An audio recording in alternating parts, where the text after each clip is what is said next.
Nobody was texting war plans. There's one thing I've sort of been offended by. I don't get offended by much.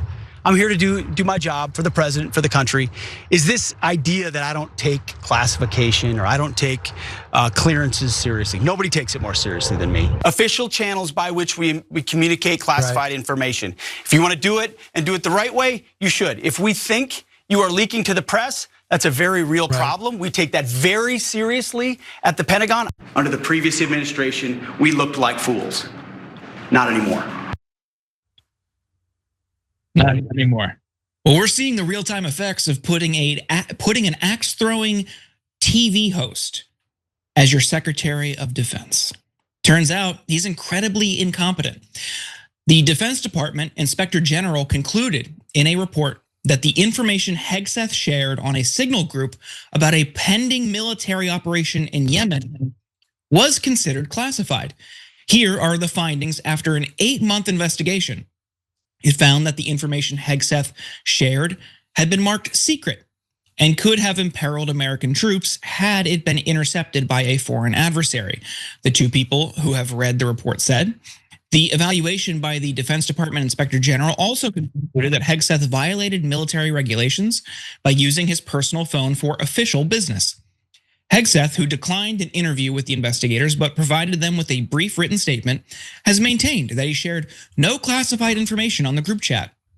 Hegseth said in his statement to investigators that he provided only information that he thought would not imperil either the mission or the troops conducting it. Now, the investigators for the Inspector General noted that they did not agree with that assessment, according to people familiar with the report's findings. The report also said that Hegseth, as Secretary of Defense, is the original classification authority, and in fact does have the authority to declassify intelligence based on his judgment. But the Inspector General did not assess whether Hegseth took the proper steps to declassify the information shared in the chat, the two people said. And of course, Hegseth declared victory, even though that definitely didn't exonerate him, posting on Twitter, "No classified information, total exoneration, case closed. Houthis bombed into submission. Thank you for your attention to this IG report." And Brett, we got to remind viewers how we even learned about this is when they accidentally added a reporter for The Atlantic to this group chat. So this idea that they were being cautious, they were taking the necessary steps to protect the information shared there is disproven by the fact, or disproven by how we even know this signal chat existed. But what do you make of Hegseth's reaction to this and these findings? This is like so perfectly hilarious in every fathomable way, dating back to Hillary Clinton's personal email server.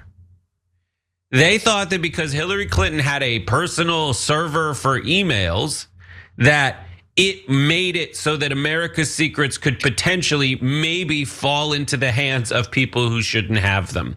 Meanwhile, years later, Pete Hegseth unknowingly, and you cannot convince me otherwise, drunkenly, he's probably drunk, shares the details of an impending hit with a journalist. Every single indicator points to the idea that this guy is horrible at his job. He is an embarrassment to everybody. If you need to tell people that, like, I'm not a fool, I'm not the kind of person who could be made to look like a fool, like, you kind of are a fool. It's insane. Like, the stuff that they say that they found as a result of this investigation, I'm sure you'll get into it more, is it all indicates that, like, his backup excuse is like, well, if I'm the guy who can declassify information, yes, I might have leaked it. Definitely like a moron, but now since I'm the one who can declassify, I'll just say that it was declassified. It's insane. Everything he has done, every step of the way, has been not only wrong and weird, but an international embarrassment. Yeah, it's ridiculous. I mean, this is a guy who has shown he has character issues. He had a substance abuse problem. He was unqualified for the job. And this was right out of the gate, a major slip up. Also, one thing, just a stylistic note, They all do this Trump thing at the end of their tweets now. Thank you for your attention to this, in this case, IG report. But they all have adopted his way of ending tweets. Thank you for your attention to this matter. Like, even down to like the way they all do this now when they talk, none of them have their own identity. They're all they all want to be mini Trumps. It's pathetic, and it lends credence to this, cult label that the left has slapped on them. But we have more. Oh, go ahead. Yeah. Sorry, you've done all the stuff before we move on to the strikes. There's some more stuff about this. Like it's insane. By the way, my wife owns, thank you for your attention to this matter.com. They haven't done anything with it yet, but she owns that. Thank you for your attention to this matter.com. But yeah, so like in what world does it make sense for him to share this information with a journalist? Like the IG report finds, I love that he just says, I'm totally exonerated, no classified information, because he says he like declassified it after the fact, but they have no documentation that he declassified this ever. There's no documentation that he was like, yes, this is declassified. He's saying I got caught with these texts that are insane. And a journalist was like, oh God, I'm definitely leaking this. That proves that like he's a leaker, or that he's irresponsible with it. If the whole concern is that this could fall into the wrong hands, these were not the hands he intended it for. They did fall into the wrong hands. It's insane. Yeah. Like, in what world is it okay to do that? It is the when and where of a strike. And the IG report, from what I've read, implies like the dude did, according to their investigation, endanger troops.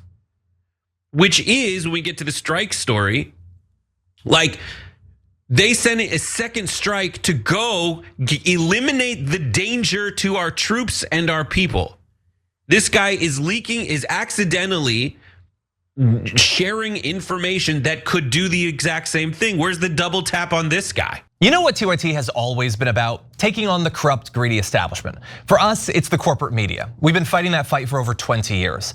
For the cell phone industry, it's the same story. A handful of massive corporations ripping you off. That's why we're partnering with Noble Mobile. They're the only wireless company with the same mission as ours, to fight back. Their Noble plan offers unlimited data for just $50 a month. But here's the best part. For any data that you don't use, you get cash back. Real money you can spend however you want.